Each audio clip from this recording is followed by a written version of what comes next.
நான் மேலே ஏறுறது, மேலே கீழே இறங்குறது, பிச்சை எடுக்கிறது, பிச்சைக்காரியாக போகிறதுன்னு அது கடவுள் அவர் தீர்மானம் பண்ணணும். சரியா? அது வந்து நான் நல்லா சேலை கட்டக்கூடாது, நல்லா குழம்பு வைக்கக்கூடாது, 2, 3 குழம்பு வச்சு ஏன்னா ஆக்கி போட்டேன் பார்த்தீங்களா, அந்த சாப்பாடு போட்ட அந்த பாவத்துக்கு நான் இன்றைக்கி தானே நான் அனுபவிச்சிருக்கிறேன். எந்த ஒரு இதில் சொல்கிறேன் நான். அந்த போட்டு போட்டு தின்ன நாக்கு ருசியாக சாப்பிட்டாங்க அந்த சாப்பிட்டதுக்கு வந்து நன்றி, சாப்பிட்டனுட்டுக்கே நன்றி நினச்சி என்னை வந்து தரமாட்டாக்கிற உறவை நான் எதுக்கு தேடி போகணும் சொல்லுங்கள் பார்க்கலாம். இது கரெக்டாக ரைட்டா நீங்களே சொல்லுங்கள். ஆனால் அந்த என்னை சாப்பிட்ட வீட்டுக்கு நன்றி நினைக்கிற வீட்டுக்கு நான் எதுக்கு தேடி போகணும்? அந்த உரம்பரை நான் எதுக்கு தேடணும் சொல்லுங்கள் பார்க்கலாம். வகை வகையாக செஞ்சு போட்டு பலகாரம் என்ன, சாய் என்ன, டீ என்ன, 7 நேரம் 1 நேரம் இருக்க 6 நேரம் 7 நேரம் வச்சு கொடுத்ததுக்கு தன்னை நான் அனுபவிச்சுட்டேன். அதனால தான் வந்து இந்த காலத்தில் வந்து தான் உண்டு வேலைன்னு பொழப்புண்டுன்னு ஒரு குடும்பத்தோடவே இன்னும் போயிடறாங்க.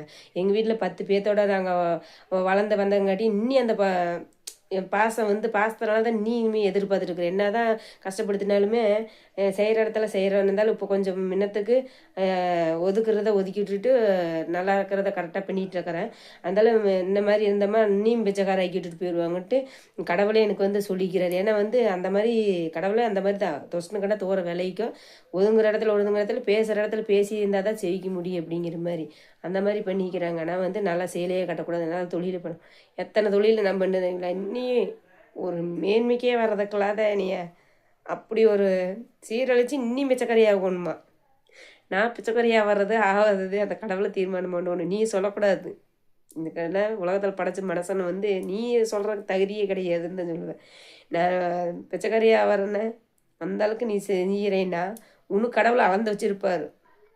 நீ எந்த அளவுக்கு ஒருத்தர் மனசை நோகடிச்சு புண் பண்ணுது, எந்த அளவுக்கு காயப்படுத்துறியோ, எந்த அளவுக்கு அடுத்தவங்கள கஷ்டப்படுத்தி நோகடிச்சு சந்தோஷப்படுறியோ, எந்த அளவுக்கு சிரிக்கிறியோ அந்த அளவுக்கு அந்த வலி வேதனையில் பல மடங்கு நீ அனுபவிப்ப. யாருக்குமே சொல்கிறேன், என்னை கஷ்டப்படுத்துனீங்களுக்கு சொல்கிறேன்.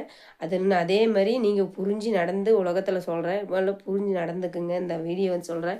மனசு அந்த அளவுக்கு வலி வேதனை மனசை சந்தோஷப்படுத்தி அடுத்த குடும்பத்தை கஷ்டப்படுத்தி எந்த அளவுக்கு கக்கலக்க ஓட்டு சிரிக்கிறோமோ, முன்னாடி விட்டு பின்னாடி பேசி பொருளை பேசி அந்த அளவுக்கு பேசுகிறோமோ அந்த அளவுக்கு அந்த விட பல மடங்கு பைத்தியம் முடிச்சு பறக்குளம் சுற்றி எந்த அளவுக்கு சோத்துக்கே அன்னத்துக்கே இல்லாத அளவுக்கு கடவுள் பண்ணுவார். சண்டை கடை இன்னைக்கு கெட்டுனாலும் தலைஞ்சு வந்துடலாம். அடுத்தவங்க வந்து நம்மளை கெடுக்கணும்னு நினைக்கிறாங்க. பார்த்தீங்கன்னா நாம் வந்து ஏன்னா அவள் செஞ்சவோ அவளோட போயிட்டு போகுதுன்னு நான் போட்டதுனால ஒன்றும் கெட்டு போக மாட்டோம்.